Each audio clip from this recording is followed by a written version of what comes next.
Hello बच्चों, कैसे हैं आप सब? I hope you all are doing well. Today will study air. Will study about air, कैसे ये बनी होती है, इसमें क्या क्या कॉम्पोजिशन होते हैं और कैसे हमारे लिए इम्पॉर्टेंट है. Let's get into it. So, all living organisms on earth need air to survive. Like water and soil, air is also a natural resource. Air is present everywhere around us. It is essential for our own existence. Can you see air if you look around? No, we cannot see it. We can only experience its presence. Let's learn more about air and its importance. Okay, तो आपने देखा होगा कि सभी को like living organisms को, जितने भी अर्थ में हैं, सबको एयर तो चाहिए सर्वाइव करने के लिए. जैसे कि नेचुरल रिसोर्सेज क्या क्या हैं, वाटर है, सॉइल है, वैसे ही एयर भी है. और एयर हर जगह प्रेजेंट होती है. बट क्या फिर भी आप इसको देख पाते हो? अगर आप अपने आसपास देखो, so can you really see air around you? Actually no, right? But ये क्यों है, ठीक है, और इसका इम्पोर्टेंस क्या है, वो हम आगे जानते हैं. So let's understand the presence of air. We know that air is present all around us. Let us find out the process of air in soil and water by performing the following activities. अब हम क्या करते हैं कि air का presence देखते हैं soil और वाटर में, क्योंकि प्रेजेंट तो है, right? So let's do a simple experiment first. So to understand and to show that soil contains air, let's take some soil and put it in a beaker. Okay, pour some water in it. You will see air bubbles coming up. But do you know why these air bubbles form? Actually, air is trapped in the spaces between the soil particles. It is displaced when water enters these spaces and form bubbles. Thus, this shows that soil contains air. तो आपको क्या करना है कि एक container लेना है और उसमें आपको सॉइल डाल देनी है, ठीक है? अब सॉइल डालने के बाद आप धीरे धीरे उसमें क्या डालोगे, पानी पोर करोगे.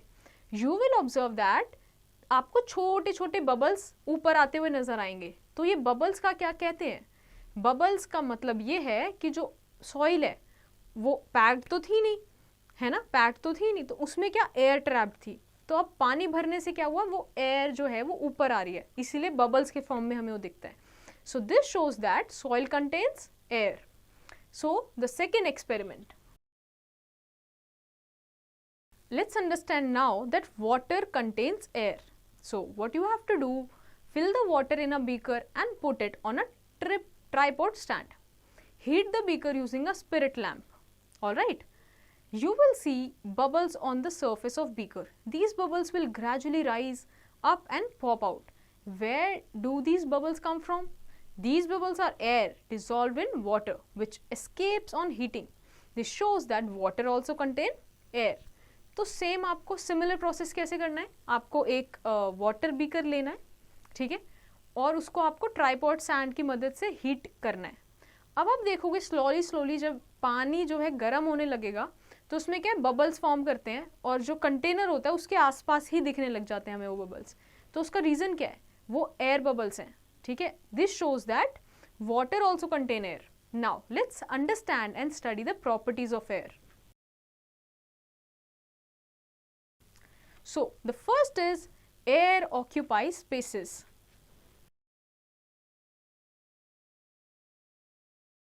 Perform the following activity to prove that air occupies space. Now let's do a simple experiment. Take a plastic tub filled with water and an empty bottle. Open the cap of the bottle and immerse it in water with the open end inside the water. Does water rush inside the bottle? Now tilt the bottle. What do you see? Does water rush inside the bottle? So basically आपको क्या करना है कि एक plastic का tub लेना है जिसमें आपको पानी भर के रखना है और एम्प्टी बॉटल लेनी है.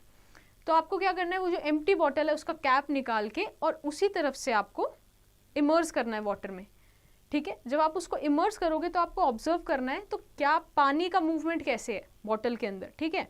पानी क्या जल्दी से आ रहा है, आराम से आ रहा है. So these are the things that you have to observe. Now let's get to the next page. So you will see bubbles at the mouth of the bottle. This is because there was air inside the bottle which comes out on tilting the bottle as it finds an opening. Before tilting, water does not enter the bottle as all the space inside the bottle is taken up by the air. But as you tilt the bottle, air rushes out from the opening and water rushes in to fill the empty space. Thus, air occupies space. So basically आपको क्या करना था कि ये experiment आपने किया, तो इससे आप क्या ऑब्जर्व कर रहे हो, तब आपने बॉटल को स्ट्रेट तरीके से रखा, ऑलराइट, तो पानी इसके अंदर नहीं गया, क्योंकि इसमें क्या समझ आया, क्योंकि इसमें ऑलरेडी एयर थी और एयर को एस्केप करने के लिए क्या जगह ही नहीं मिली। अब जब आपने बॉटल को थोड़ा सा टिल्ट किया तो क्या हुआ कि एयर को स्पेस मिल गया जाने का, इसीलिए वहां पे थोड़ा थोड़ा फिर धीरे क्या पानी भरने लग जाएगा और बबल्स के फॉर्म में एयर निकल जाएंगी, as you can also see in the picture. Now the second, air has mass. Given activity will prove that air has mass. Okay, let's do one more experiment. Take two balloons and inflate them. Tie them with the help of a string on the two ends of the ruler. Tie a third piece of string in the middle of the ruler in such a way that when hanged, the balloons balance each other. Now ask your friend to prick one of the balloons. You will observe that the ruler tilts towards the side of the inflated balloon. Hence, we conclude that air has mass, as now the balance between the balloon is disturbed, which was maintained due to the mass of air in them. Okay, तो आप लोगों को क्या करना है कि दो balloon फुलाने हैं, ठीक है, और उनको एक थ्रेड से टाई करके स्केल के दोनों एंड से बांध देना है, ठीक है। अब एक थ्रेड लेना है जिसको आपको जो स्केल है उसके बीच से बांध के लटका देना है, ऑलराइट। अब क्या एक बैलेंस क्रिएट हो रखा है दोनों में, जैसे आपको पिक्चर में नजर आ रहा है। अब आपको क्या करना है, अपने एक दोस्त से बोलना है कि एक तरफ का बलून को प्रिक कर दे जिससे फूट जाएगा वो।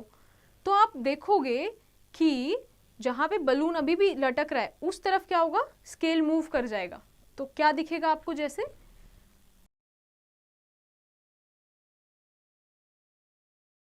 तो अगर एक तरफ का बलून फूट जाता है तो दूसरे तरफ का जो बलून है उस तरफ जो है स्केल जो है वो टिल्ट हो जाएगा। तो ये टिल्ट क्यों हुआ, इससे हमें ये पता चला कि जब हमने एक बलून फोड़ दिया जिसमें एयर थी, एयर में क्या था, मास था, तो जब वो नहीं है तो उससे क्या हो रहा है, बैलेंस नहीं क्रिएट हो रहा। This means that air has mass. Next property is air exerts pressure.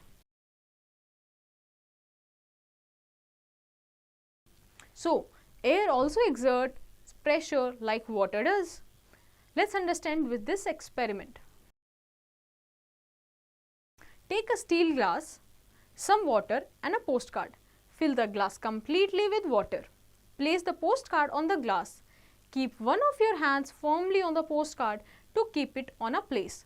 Very carefully invert the glass and remove your hand from the postcard. What do you observe?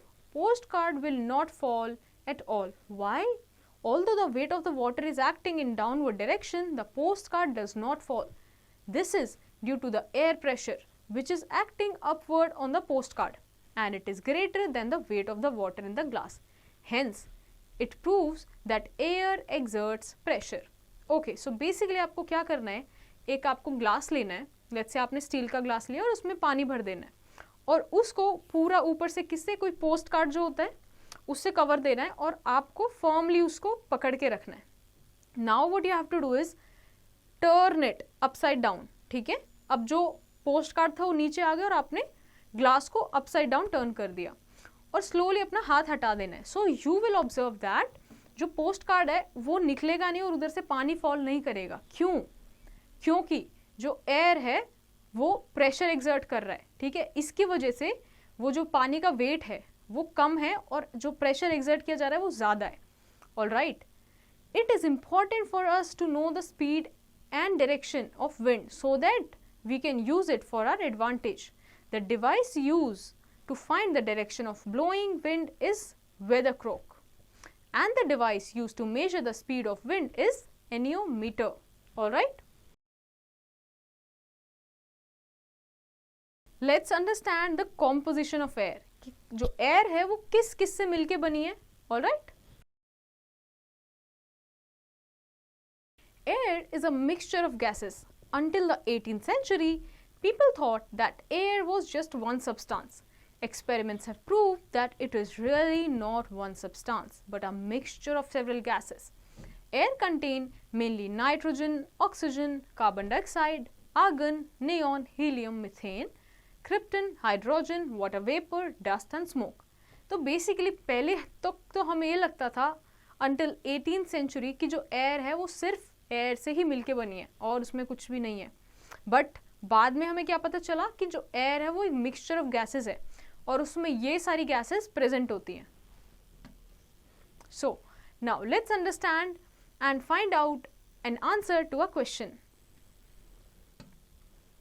Why is a minor spark becomes a fire when air is blown through it. जो एक बहुत छोटा सा, अगर आपने कहीं spark देखा है, हल्की सी जलते हुए कोई चीज़ देखी है, बट अगर वहाँ से फायर ब्लो, वहाँ से विंड ब्लो हो जाती है, एयर ब्लो हो जाती है, तो क्यों बहुत एक बड़ा सा फायर बन जाती है? Have you thought of it? You have to find this out. Okay, now let's move to the next page. And let's understand and read about a very famous scientist, Antonio Lavoisier. He was a French nobleman and a chemist. He had a large influence on both the history of chemistry and the history of biology. He was the first scientist to prove that air is a mixture of gases and not a compound. He is most noted for his discovery of the role of oxygen plays in combustion. So basically इन्होंने बहुत ही ज़्यादा अपना contribution दिया है, in fact chemistry में भी और biology में. तो इन्होंने ही प्रूव किया था कि जो एयर है वो एक मिक्सचर ऑफ गैसेस है और वो कोई एक सिंगल चीज़ नहीं है, एक सिंगल कंपाउंड नहीं है. ऑलराइट. और इन्होंने ही बताया है, डिस्कवर किया है कि रोल क्या है ऑक्सीजन का कंबशन में. ठीक है, कंबशन मतलब जो आग जलती है, इन सब चीज़ों में एयर का रोल क्या है. Okay, now let's understand more about air.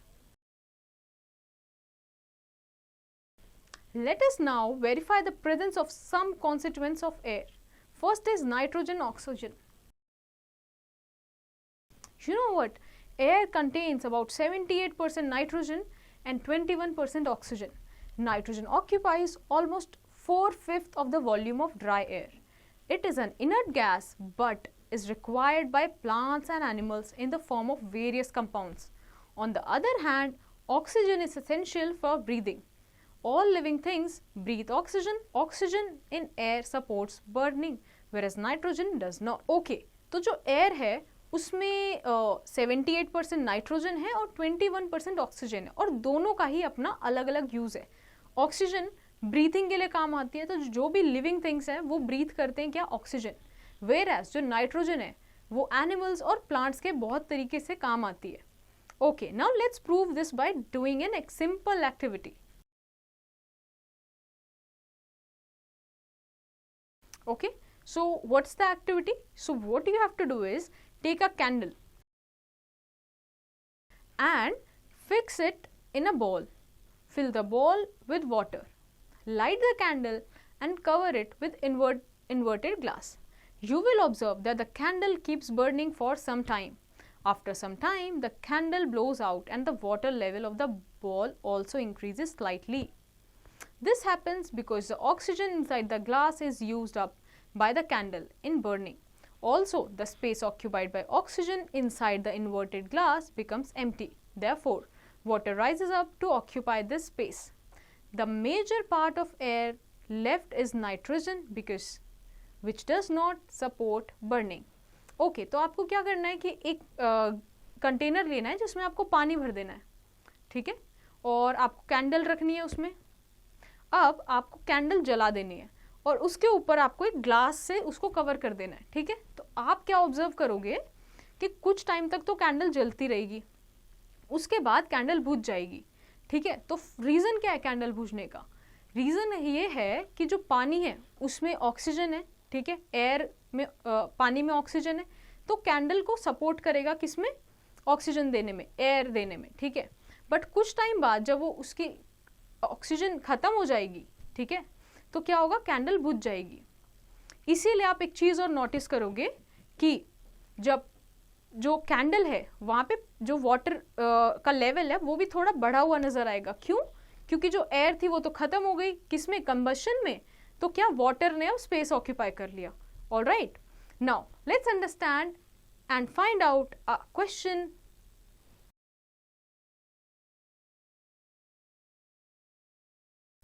Now, let's understand and find out an answer to a question.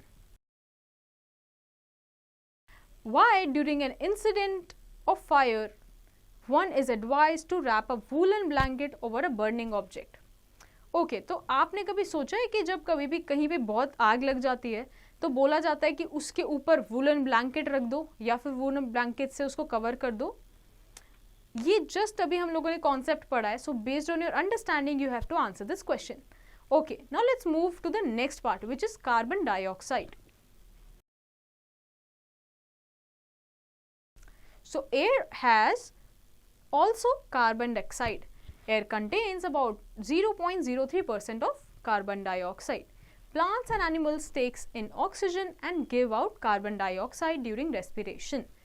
Burning of fossil fuels also produce carbon dioxide. All right. तो एयर में बहुत ही कम percent है carbon dioxide का.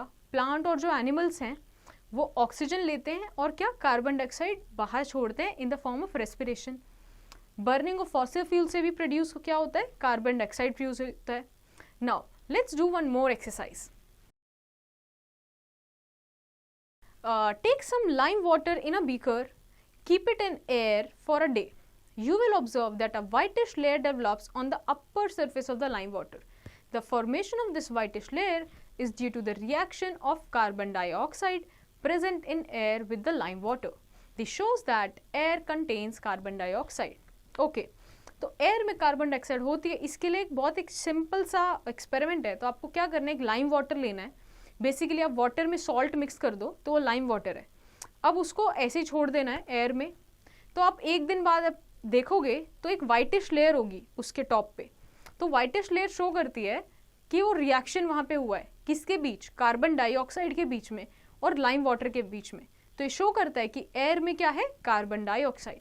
Now let's move to the next page. There is one important information that you must know. How is the oxygen in the atmosphere replaced? ठीक है, अब ये समझते हैं कि जो ऑक्सीजन एटमॉस्फेयर में वो रिप्लेस कैसे होती है. The amount of oxygen in the atmosphere remains nearly constant because of oxygen and carbon dioxide cycle that continuously operate in the atmosphere. All animals, include humans, exhale carbon dioxide. Plants take carbon dioxide and exhale oxygen. Humans as well as other animals inhale oxygen. The balance of carbon dioxide and oxygen in the atmosphere is maintained. However, unthoughtful human activities like deforestation, industrial process, etc. are disturbing this balance. तो हमने देखा कि air में जो oxygen है उसमें CO2 भी present होती है. ठीक है, ऑक्सीजन भी प्रेजेंट होती है और ये एक बहुत ही संतुलित मात्रा में प्रेजेंट होती है, मतलब बैलेंस फॉर्म में प्रेजेंट होती है. बट होता क्या है कि जैसे हम जो हैं, ह्यूमंस हैं या जो एनिमल्स हैं, वो क्या एक्सेल करते हैं? CO2 एक्सेल करते हैं और हम लेते क्या है? ऑक्सीजन हम ले लेते हैं. वहीं पे जो प्लांट्स हैं वो क्या करते हैं? CO2 ले लेते हैं और ऑक्सीजन छोड़ते हैं. तो इस तरीके से ये एक बैलेंस क्रिएट होके रखता है. ठीक है, एक बैलेंस रहता है एयर में किसका? ऑक्सीजन का और कार्बन डाइऑक्साइड का. बट कुछ अनथॉटफुल ह्यूमन एक्टिविटीज जहाँ पे इंसान सोचता भी नहीं है, जैसे डिफॉरेस्टेशन, इंडस्ट्रियल प्रोसेस, यहाँ पे क्या होता है? इसका जो बैलेंस है वो डिस्टर्बेंस क्रिएट करता है और जिसकी वजह से जो हमारा एयर है वो क्या? धीरे धीरे दूषित होने लगता है. Now let's come to the water vapor. That air also has water vapor. The amount of water vapor in air depends on the weather of a place. It is present in air as a result of evaporation of water from various sources of waters like oceans, rivers, lakes and streams. The land on warming by sun also gives out water vapor. At any temperature, air can hold a certain amount of water vapor. What happens when this capacity of air to hold water is exceeded? It then condenses into water droplets and forms dew or rain. If the temperature of the air is very low, the water droplets freezes and falls as mist or hail or snow. The contents of water vapor in its air is called humidity. So basically जो air का droplets का जो presence है air में, वो किस पे depend करता है? Place to place depend करता है कि वहाँ का weather कैसा है.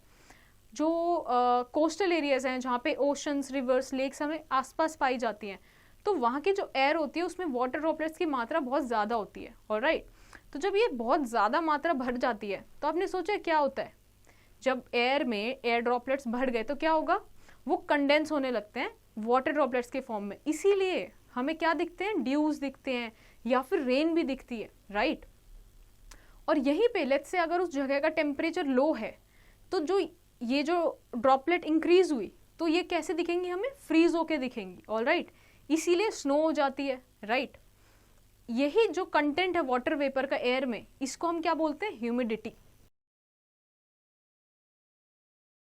Okay, now in the later part of summer humidity of air increases. People sweat a lot in such a weather and the sweat does not readily evaporate because of humidity in air. Such weather then becomes muggy and uncomfortable.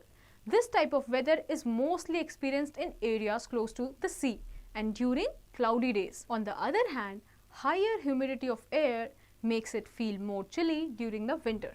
So basically आपने देखा होगा और experience भी किया होगा कि जो areas होते हैं जो पास होते हैं सी के, ठीक है, वहाँ पे ऑलरेडी क्या है, ह्यूमिडिटी होती है एयर में, मतलब वाटर ड्रॉपलेट्स ज़्यादा होते हैं. तो जो लेटर पार्ट ऑफ समर है, जैसे समर जब धीरे धीरे जाने लगता है तो हम देखते हैं बहुत ही ज़्यादा और ह्यूमिड हो जाती है हेयर, और बहुत ज़्यादा उस टाइम स्वेटिंग भी होती है. और सिंस वो जो स्वेट है वो इवेपोरेट भी नहीं हो रहा होता है, तो क्या है, कंफर्टेबल नहीं बन पाता. जो एनवायरनमेंट है वो इनफैक्ट और मगी और अनकंफर्टेबल हो जाता है.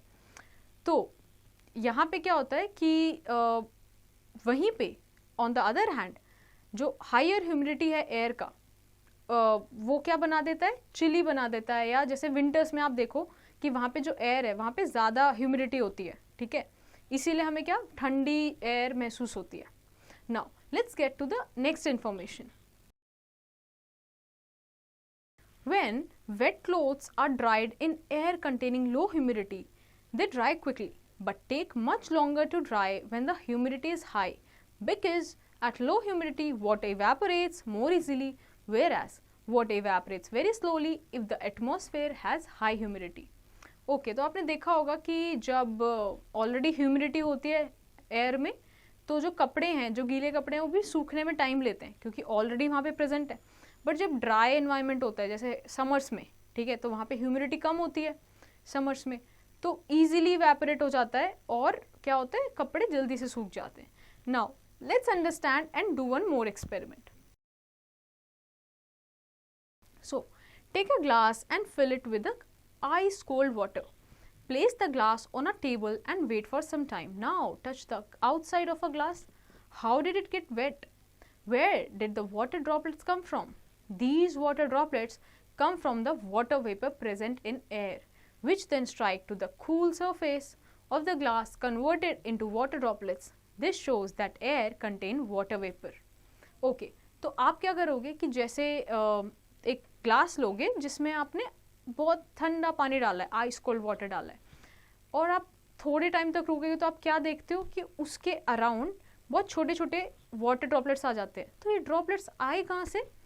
सो बेसिकली होता क्या है कि जो ड्रॉपलेट्स हैं, अब एयर में भी तो वाटर वेपर प्रेजेंट ही है, जब ये एयर में जो वाटर वेपर है जब इससे स्ट्राइक करते हैं, एयर में स्ट्राइक करते हैं, ग्लास से स्ट्राइक करते हैं, ठंडा है सिंस वो, तो आपको क्या दिखता है, ग्लास पे वाटर ड्रॉपलेट्स दिखने लगते हैं.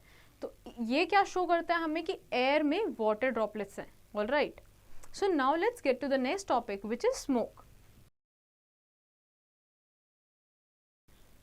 Burning of fuel produces smoke along with carbon dioxide. Smoke contains a few gases and fine carbon particles. Both are harmful for our lungs and eyes. In factories, high chimneys carry the smoke away from our nose, but the heavy part of it settles down around us. Okay, तो जो smoke है factories में जब fuel burn होता है, ठीक है, तो वहाँ से स्मोक के साथ साथ कार्बन डाइऑक्साइड भी निकलती है। जो स्मोक होती है उसमें कुछ गैसेस होती हैं लाइक कार्बन डाइऑक्साइड या बहुत छोटे छोटे बेसिकली कार्बन पार्टिकल्स होते हैं। वो बहुत ही ज़्यादा हार्मफुल है हमारे लंग्स के लिए, इनफैक्ट हमारी आइज़ के लिए भी। तो जो चिमनीज बनाई जाती है फैक्ट्रीज में वो मोस्टली स्मोक तो चले हमारे नोज से तो हटा देती है, बट जो बहुत ही हैवी पार्टिकल्स होते हैं वो वहीं सेटल डाउन हो जाते हैं हमारे आसपास और वो हमारे लिए हार्मफुल भी होते हैं। Next is dust. Fine particles of any solid like soil, clay, etc. are called dust. Dust is always present in air. तो जो फाइन पार्टिकल्स होते हैं किसी भी सॉलिड चीज़ के लाइक क्ले या सॉइल, इसको हम क्या बोलते हैं? डस्ट। और ये हमेशा प्रेजेंट ही रहते हैं एयर में। Now let's get to the next page. When we inhale air through our nostrils, fine hair and mucus present inside the nose absorb dust particles. Thus, they cannot go inside the respiratory system. If there is a lot of dust in the air, some of the dust enters in the respiratory system and causes difficulty in breathing. Therefore, it is often advised to cover your nose when in a dusty place. Okay, तो basically क्या होता है? Dusty place में आपने देखा है, जैसे picture में भी दिख रहा है, बहुत सारा क्या होगा? एयर में डस्ट प्रेजेंट होगा और हमें एक्चुअल में दिखता भी नहीं है कई बार। तो होता क्या है, जो हमारे नॉस्ट्रिल्स हैं, जो हमारी नोज है, उसमें बहुत छोटे पतले पतले हेयर प्रेजेंट होते हैं और म्यूकस भी प्रेजेंट होता है। तो जिसकी वजह से क्या होता है, अगर जो फाइन पार्टिकल्स हम इनहेल भी कर लेते हैं तो क्या वो हमारे नोज में ही रह जाते हैं, ठीक है, और जो हम अंदर एयर ब्रीथ कर रहे हैं वो क्या जाती है? क्लीन जाती है without the dust particles. Alright, this is how the fine hair and the mucus present in our nose saves us. All right, now let's find an answer to the question. Why does the policeman at the traffic crossing wear a mask? Okay, तो आपने देखा होगा जो red lights होती है ना, वहाँ पे पुलिसमैन होते हैं, तो वो लोग जनरली मास्क पहन के रखते हैं। So have you wondered why they wear a mask? क्योंकि अभी जैसे हमने बात किया, बहुत सारा जब डस्ट होता है ना, तो वहाँ पे क्या बोला जाता है कि मास्क लगा के रखो ताकि जो प्योर एयर है वो अंदर जा सके, राइट, डस्ट ना घुसे। Now let's understand one more important information. You know, air around us is full of smoke and dust particles which varies from time to time and place to place.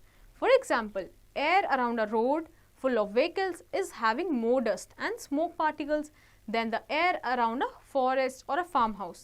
If we breathe through our mouth, the dust and smoke particles present in air enter our respiratory system. As in mouth, no specific arrangements like nose are present to filter air, so it is advised to not breathe through the mouth. Okay, तो आप लोगों ने देखा होगा कि कोई भी place to place very करता है कि एयर वहाँ का कैसा है, उसमें कितना स्मोक है, कितना डस्ट पार्टिकल है।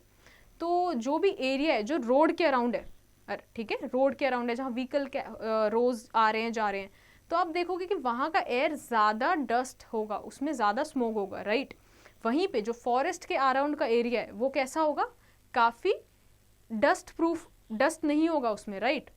तो इसीलिए आपको क्या बोला जाता है कि अगर आप किसी डस्टी प्लेस में, तो आप माउथ से ब्रीथ ना करें, नोज से ब्रीथ करें। क्यों? क्योंकि माउथ में कोई भी एक ऐसा अरेंजमेंट नहीं है ना जो आपको आपके एयर को फिल्टर कर रहा है, राइट, नोज में है। Okay, now there is one more exercise that you have to do. So basically you have to match the following. All right, so based on your understanding you have to match one column to the other. Now let's understand the importance of air. Okay, first, all the living beings need air to survive. We have already discussed the importance of oxygen for respiration in all living beings. अब सबको survive करने के लिए breathe तो करना ही पड़ता है, right? तो ऑक्सीजन respiration के काम आती है. Second is, we take oxygen from our environment, while the insects and other small organisms that live in soil fulfill the need of oxygen for respiration by the soil. Okay? तो जो oxygen है हम किससे लेते हैं? Environment से। But जो insects हैं या जो स्मॉल ऑर्गेनिजम्स हैं जो सॉइल्स में प्रेजेंट है, जो हम देख भी नहीं पाते, वो कहाँ से लेते हैं ऑक्सीजन? सॉइल के through. Alright, Next, most aquatic animals such as fish, tadpoles, crabs, shrimps have special organs called gills used for respiration. They take in their air dissolved in water. So, what और air का क्या काम है? Again respiration में help करता है. कैसे? जो गिल्स हैं रेस्पिरेशन में हेल्प करते हैं. एक्वेटिक एनिमल्स जैसे जो भी ओशन में रहते हैं, जैसे फिश हो गया, टैडपोल्स हो गया, ये लोग डिजॉल्व एयर कंज्यूम करते हैं from the water. Alright, now let's understand one more information.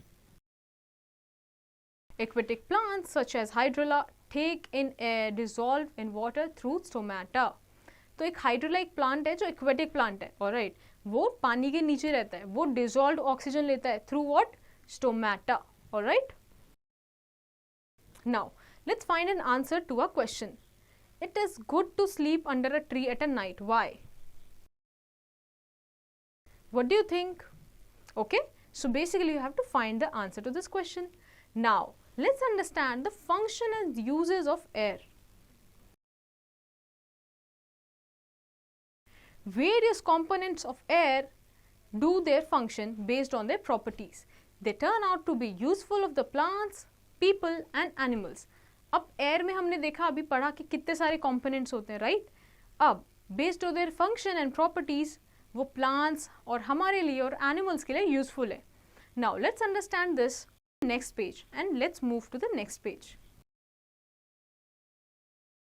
So firstly, air is required by human beings and all other living beings for respiration.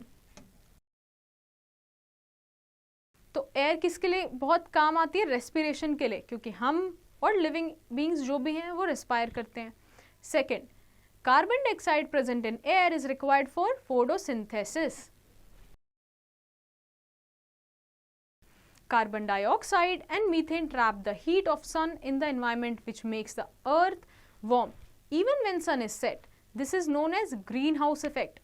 Okay, तो greenhouse effect में भी help करता है. तो एक तो हमने देखा photosynthesis में कार्बन डाइऑक्साइड काम आता है. दूसरी जगह जो कार्बन डाइऑक्साइड और जो मीथेन गैस है वो क्या, जो सन की जो हीट है वो ट्रैप करने में एनवायरमेंट में काम आता है, जिसकी वजह से यही रीज़न है कि जो हमारी अर्थ है वो थोड़ी सी क्या एनवायरनमेंट यहाँ का जो वेदर है वो थोड़ा हीटेड रहता है, मतलब वो रहता है सही, जिससे कि डेली एक्टिविटीज ह्यूमन कर सके. Alright, next, air fills empty spaces in objects like balloons, tyres and tubes to make them useful. अब जैसे बहुत सारे हैं, जैसे हम टायर्स भी यूज करते हैं, ट्यूब्स यूज करते हैं, तो ये जो एम्प्टी स्पेस से किससे फिल हो रखा है? एयर से फिल हो रखा है. तो ये हमें इस तरीके से भी हेल्पफुल करते हैं. Next, different musical instruments like guitar and flute are played with the help of air. Very important, in fact interesting. आपने देखा होगा गिटार या फ्लूट हो गया, ये सारी भी किसकी वजह से अच्छे से साउंड प्रोड्यूस कर पाते हैं? बिकॉज वहाँ पे एयर ऑक्यूपाइड है. ठीक है, तो एयर के मूवमेंट की वजह से ये लोग इतना अच्छा साउंड प्रोड्यूस करते हैं. Next, air is an important agent of pollination and seed dispersal. अब जो प्लांट्स हैं, अब वो अपना सीड भी डिस्पर्स करते हैं फॉर रिप्रोडक्शन, राइट? तो एयर एक बहुत ही इंपॉर्टेंट एजेंट है पॉलिनेशन का और सीड डिस्पर्सल का. Next is moving air is called wind. The wind rotates the wind mill which is then used for drawing water from the tube wells, for running the floor mills and for generating electricity. Okay, तो जो moving air है हम उसको क्या बोलते हैं? Wind. अगर जो एयर है अगर उसकी स्पीड थोड़ी बढ़ जाती है तो हम उसको क्या बोलते हैं? विंड. अब जो विंड है अगर उसकी वजह से जो एक विंड मिल है वो रोटेट हो रहा है और बेसिकली पानी एक जगह से दूसरी जगह पे जा पा रहा है, ठीक है, तो इससे क्या होता है कि विंड मिल से क्या होता है? एनर्जी बनती है, इलेक्ट्रिसिटी बनती है. Okay, as you can see in the picture. Next is wind helps in the movement of airplanes, kites, parachutes and boats. ठीक है, जैसे कि जो भी साउंड वाले ऑब्जेक्ट्स थे जैसे फ्लूट हो गया, वैसे ही एरोप्लेन्स, काइट्स और पैराशूट्स में भी ये एयर हेल्प करता है उसकी मूवमेंट के लिए. Okay, now let's understand one more information. So In 1984, an incident happened in chemical factory in Bhopal, India. This is regarded as the biggest disaster of chemical pollution in Indian history. In the incident, a dangerous poisonous gas leaked out from the factory and led to the death of more than 2,500 people, and about 2 to 6 lakh people got affected partially or completely by the deadly gas, of which about 20,000 people died later. अब ये देखो 1984 में Bhopal gas tragedy के नाम से जाना जाता है और ये one of the biggest disaster है केमिकल पॉल्यूशन होने का इंडिया में। तो हुआ क्या था, एक डेंजरस पॉइजनस गैस लीक हो गई थी इस फैक्ट्री में से, जिसकी वजह से 2,500 लोग जो थे वो मर गए थे, 2 to 6 लाख पीपल तो इंजर्ड हो गए थे और इफेक्ट हो गए थे कंप्लीटली, और बाद में भी 20,000 से ज़्यादा लोग मरे हैं। तो ये गैस जो थी वो कैसे पास ऑन हुई है, एयर के थ्रू ही पास ऑन हुई है, और इसने देखो कितना ज़्यादा हज़ार्ड और कितना ज़्यादा इफेक्ट किया। Now let's move to the air pollution. When undesirable particle or some harmful gases mix with air, it is called air pollution. Large particles or smoke coming out from the chimneys of factories and vehicles cause pollution. When fuels like petrol, diesel or coal are burned, they produce very harmful gases. These gases may damage our respiratory system and cause skin disorder. So, it is important to use fuels like LPG and CNG to make our environment pollution free. Along with this, we should plant more trees to maintain oxygen carbon dioxide balance on the earth. Okay, तो air pollution तो आज आप कल बहुत सुनते होंगे कि air pollution right? So air pollution क्या होता है? Basically अगर हमारे air में अगर harmful gas बहुत ज़्यादा होने लग जाए, ठीक है, तो हम उसको क्या बोलते हैं, या फिर undesirable particle जैसे dust हो गया, बहुत ज़्यादा हो जाती है तो उसको हम क्या बोलते हैं, एयर पोल्यूशन। ऑलराइट, जैसे जो लार्ज पार्टिकल्स हैं स्मोक के, जो चिमनी से आते हैं या जो व्हीकल से आते हैं, वो भी पोल्यूशन कॉज करते हैं। इसीलिए इट इज़ एडवाइज्ड कि हमें क्या यूज़ करना चाहिए, एलपीजी और सीएनजी, क्योंकि ये एनवायरमेंटल फ्रेंडली गैसेज हैं।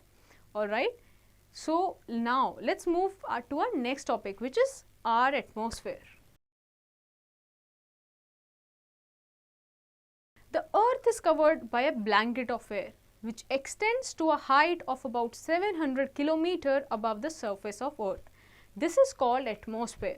It is divided into 5 layers: troposphere, stratosphere, mesosphere, thermosphere and exosphere. So basically जो earth है उसके ऊपर का जो भी environment बनता है, जो भी air present है, उसको हमने different section में बांटा हुआ है। तो इसको हम क्या बोलते हैं, एटमॉस्फेयर, राइट, जिसमें हम ब्रीथ कर रहे हैं। तो इसकी डिफरेंट 5 लेयर्स हैं। First come the troposphere, then come the stratosphere, then mesosphere, thermosphere, exosphere, जैसे आप इस पिक्चर में भी देख पा रहे हो।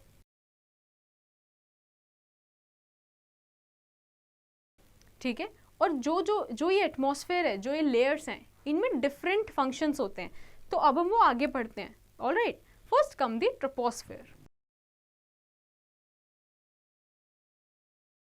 It is the closest to the Earth's surface, extending up to 15 km above the surface. Water vapors cannot go higher in the troposphere because as one goes higher in the troposphere, temperature and pressure drops. Hence, water vapor change into ice and get trapped here. Most clouds are formed within the troposphere. So basically, जो अर्थ से just ऊपर का जो area है around 15 kilometres का, उसको हम क्या बोलते हैं, ट्रोपोस्फेयर। ऑलराइट, तो यहाँ पे क्या होता है, बहुत ही ज़्यादा प्रेशर और टेम्परेचर ड्रॉप हो जाता है, बहुत ही कम होता है। इसकी वजह से जो वाटर वेपर है वो इसके बियॉन्ड नहीं जा पाते, इससे ऊपर नहीं जा पाते, और यहीं पे क्या क्लाउड के फॉर्म में रह के रुक जाते हैं। Next is stratosphere, and before that let's move to the next page. So second layer is stratosphere. This layer lies next to the troposphere and extends from above 15 to 50 kilometers above the Earth's surface. This layer contains a thin layer of ozone that absorbs most of the harmful ultraviolet radiations coming from the sun. The ozone hole is reduction in the concentration of ozone over the Antarctic region. Okay, अब क्या आता है stratosphere, जो अर्थ के around 15 to 50 kilometres में फैला हुई है. अब ये जो लेयर है यहाँ पे ओजोन लेयर भी प्रेजेंट होती है. ओजोन लेयर क्या करती है, जो भी harmful UV rays, ultraviolet rays जो हैं, जो सन से आ रही है उसको ट्रैप कर लेती है और वो हम तक नहीं पहुँचने देती. ऑलराइट, ये देखा भी जा रहा है कि एंटार्क्टिक रीजन में जो नॉर्थ और साउथ पोल्स हैं वर्ल्ड के, ग्लोब के, उसमें ओजोन होल बन रहा है. ठीक है, जिसकी वजह से क्या हो रहा है, जो हार्मफुल रेडिएशन है वो हम तक धीरे धीरे पहुंच रही है. Alright, the third is mesosphere. This layer lies next to the stratosphere, extending from 50 to 80 km above the Earth's surface. All the heavenly body like meteoroids slow down in this layer and burn up, leaving fiery trails in the sky. Okay, तो जो इसके बाद अब क्या आता है mesosphere. अर्थ से ऊपर 50 to 80 किलोमीटर्स में क्या पड़ता है मेसोस्फेयर. ठीक है, यहाँ पे जितने भी हम मेट्रॉइड्स देखते हैं, है ना, जो भी यूनिवर्स या स्पेस से जो भी चीज़ें आ रही है, यहाँ पे इस रीजन में आके वो थोड़ा स्लो डाउन हो जाती है और बर्न हो जाती है, मतलब जल जाती है. इसीलिए वहाँ पे थोड़े से हमें उनके ट्रेल्स दिखते हैं. कई बार हम बोलते हैं ना कि टूटता हुआ सितारा. So basically this is the reason where we see the टूटता सितारा in the mesosphere. Now comes the thermosphere. The thermosphere extends from 80 to 320 km above the Earth's surface. It receives extraordinarily large amount of energy from the sun. This makes the thermosphere very hot. All the space shuttles and artificial satellites revolve around the sun in the thermosphere. Okay, तो अब अर्थ के ऊपर का surface 80 से 320 kilometres के बीच को हम क्या बोलते हैं, थर्मोस्फेयर. यहाँ पे सबसे ज़्यादा हीट होती है सन की. ऑलराइट, तो यहाँ पे क्या होता है कि जो भी शटल्स हैं, स्पेस शटल्स हैं, आर्टिफिशियल सैटेलाइट्स हैं, वो यहाँ पे रिवॉल्व कर रही होती है.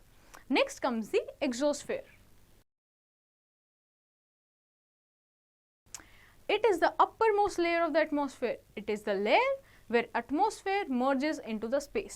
Okay, now अब ये है लास्ट लेयर एटमॉस्फेयर की, uppermost जिसको हम बोलेंगे. और इसके बाद जो एक्सोस्फेयर है, ये जो एटमॉस्फेयर है, किससे मर्ज हो जाता है, स्पेस से. ऑलराइट, सो ये सारी लेयर को हम मिला के क्या बनता है, atmosphere. Now let's understand and go to the word finders.